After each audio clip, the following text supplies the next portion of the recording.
Well, welcome back to Sammie Vee Sessions, episode 2. So we learned quite a few things in our first episode.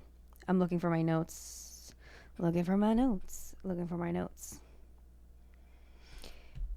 Reflections from the first episode. The first thing I want to say is thank you for listening. If you listened to the first episode, if you haven't, after this episode, you can go back, or before this episode, you can stop right here, go back to my first episode. The first thing I want to say is for those of you out there that think you're going to troll me and hurt my feelings, y'all have no idea how bad I'm bullied by my sister. My sister calls me after listening to my episode and tells me, I wanted to comment this, but I didn't know how you would take it. And then she then comments on my YouTube. You can go check it out. It says, what did she say? Take a shot for every time you say yep. I said, bitch, I'm 2 steps ahead of you because I said the same thing about me for saying like. So we learn as we go. The first episode also, when I was recording it, I felt like scared. Like it was intimidating to look into the camera. It was intimidating to sit next to my husband watching me just talk into the camera. It's awkward. Like no podcaster is going to tell you that this is easy because it's not, especially not the first episode. Even today, I feel better about talking, but there's still a little bit in me that's like, ooh, looking into a camera and trying to talk by yourself is really hard. But here we are, episode 2. With the first episode, I also feel like I didn't prep enough. I was kind of just worried about meeting that deadline that I had set for myself. Like record this day, post this day, promote this way. And I also fell short with promoting. Like I promoted the first day it came out. And then after that, I was kind of, I don't have time to do this. But this week, we're going to promote. In regards to promoting, I've been using TikTok and Instagram to promote. Can we just talk about how bad Instagram has gotten? I can't, like I'm barely on Instagram as it is unless I'm like posting to my story. But when I get on Instagram, all I see are ads. I don't even see the people I follow anymore. I miss when social media was like social. Like as of recently, I've been able to like watch people's stories, maybe almost use it as like Snapchat instead. But in the feed, there's nothing but advertisements, and I feel like that's partly the people at Instagram, and that's also partly the users. I feel like people really started to feel cringy for posting, and now it's only important if you post like your photo shoots or you're promoting something or you're getting paid for a sponsored ad. And I feel like Instagram is very dead, and TikTok is quickly following that same way of social media. And I feel like we need something fresh. We need something new. If you know of any platforms, let me know. I know Blue Sky came out. I'm not really a Blue Sky person. Twitter's like down the toilet, very bad. But Instagram and TikTok are just not it anymore, unfortunately. Of course, I'm going to be still posting on there because I need somewhere to promote. I need an audience. I need my people to find me. But it's not what it used to be. I saw this TikTok talking about Man Crush Monday and Woman Crush Wednesday. I'm like, damn, like I miss that. I miss the soft launches of relationships with Man Crush Monday and Woman Crush Wednesday. But maybe there will be another platform one day to bring that back. This is being recorded the Saturday after Thanksgiving. Thanksgiving was a hit this year. This year I was in charge of turkey and mac and cheese. And both of them were bomb. What do we have? We had turkey, we had mac and cheese, we had pernil, we had candied yams, we had these savory yams, we had arroz con gandule, we had, what else? What am I missing? We had a lot of stuff on Thanksgiving, but I was in charge of turkey and mac and cheese. The pernil I had my mom walk me through. One year I will make it by myself and know all the ingredients and know all the steps. It was not this year, unfortunately, but one year we're going to make it there. This year, I decided when we were all eating to go around the table, and the first question I asked was, what's everybody's favorite part of this meal right now? And so many people said the turkey. So many people said the turkey. I was so proud of myself because turkey's hard. Like turkey's almost like a chicken, but it's definitely drier than a chicken. You have to be very careful how you cook it. This was the first time I've ever used a meat thermometer too, to like really like make sure it was at 165, 160 to 165, take it out of the oven. It'll carry over cook, but it was a hit. The second question I asked was, what are we all thankful for that happened this year? And I'm not going to share everybody's answers. I'm not even going to share my own answer. But sitting there with my loved ones and listening to what everybody was thankful for this year really makes you notice like how much can happen in a year's time. And like looking back on what happened last year versus, well, what happened over the past year from last Thanksgiving to this Thanksgiving, it really makes you sit down and reflect, and like a lot can happen in a year. And here I am saying like, I keep catching myself saying like, I feel like that's a bad habit in real life as well as like, I feel like that's a bad habit in real life as well as recording. We're going to get over it together. What other notes did I have about Thanksgiving? This might be a controversial take, but I think my favorite Thanksgiving side dish, whatever you want to call it, is candied yams. I have to have the candied yams. It's once a year that I have this dish. It's literally canned. Some people might not use canned yams, but my mom uses the Bruce's yams, and then she adds brown sugar, she adds butter, she adds marshmallows on top. It is the best thing, and it's going to put you in a diabetic coma, but is the best thing in the world. And I only want it on Thanksgiving. Like, don't make it for me on Christmas. Don't make it for me. I only want it on Thanksgiving. That's the one day a year that I actually want it, and is my absolute favorite. All right. So now that we talked about first episode, now that we talked about Thanksgiving, let's talk about what's happening in music this week. This week, Romeo Santos dropped an album with Prince Royce. It's a joint album, so every song is them together.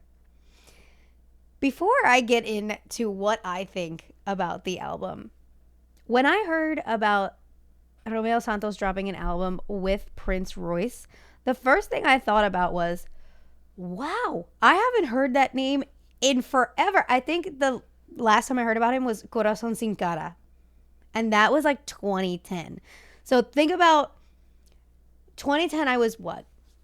15 going on 16. So I was going to like everybody's sweet 16s and quinceañeras, and that's what I can relate him to. I naively thought he fell off the face of the earth after that album or that song, because what else was on there? Oh, I think Stand By Me was on there too. I thought he fell off the face of the earth. So when I heard he was releasing an album with Romeo Santos, I'm like, wow, where has he been? Living under a rock. Silly me. I go to his Spotify. He is number 465 in the world. Who is keeping this man paid?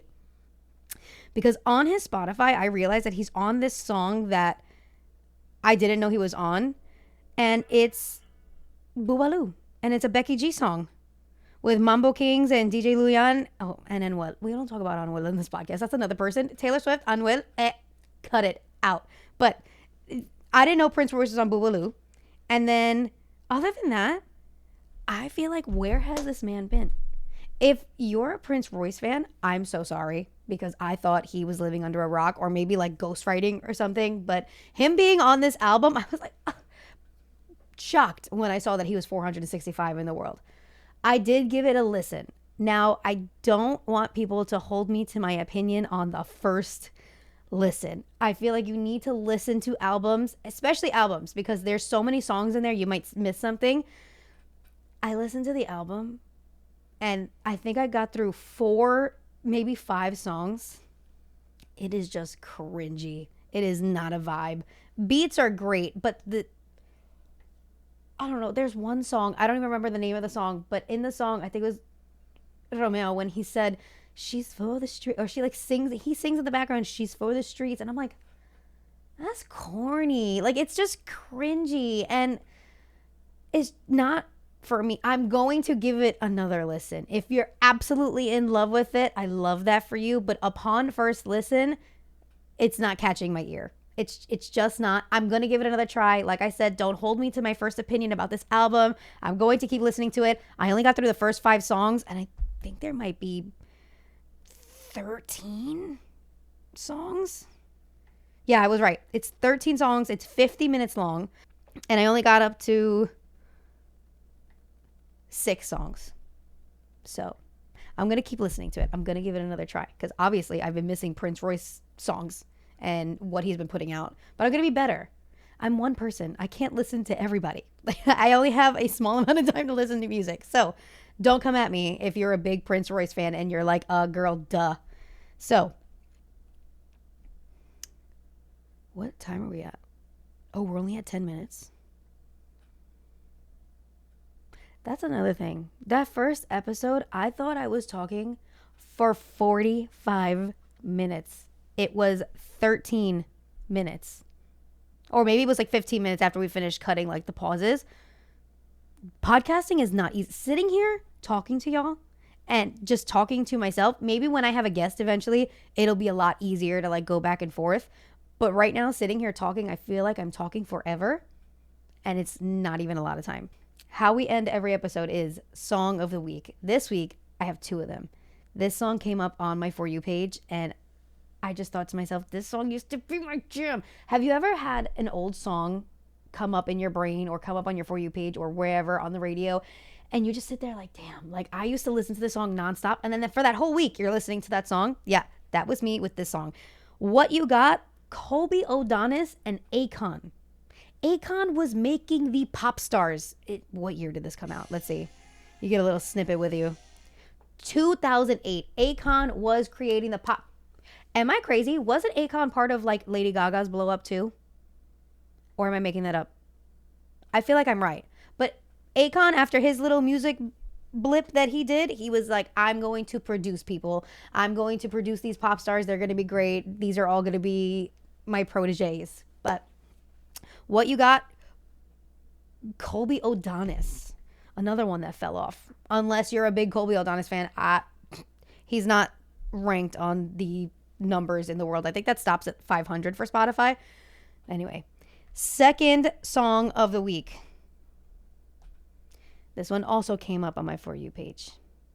I'm scrolling through my For You page. One thing I love about my For You page, the For You page that I built brick by brick, is they will show me fire ass songs from new or newer artists or underground artists, whatever you want to call them. I'm sorry if you're offended that I called you an underground artist or a new artist. When I tell you, I heard this song and I thought it was Mario. And I'm talking about the Mario from Crying Out For Me. I was trying to think of the song. That Mario. Crying Out For Me, Mario. I thought that this was him. And I'm watching the video and I'm like, no, this is not Mario singing. I thought it was somebody lip singing over that video. It is somebody by the name of Chavi Leones. No, that's wrong. Chavi Leones. Chavileons. He is New York City based.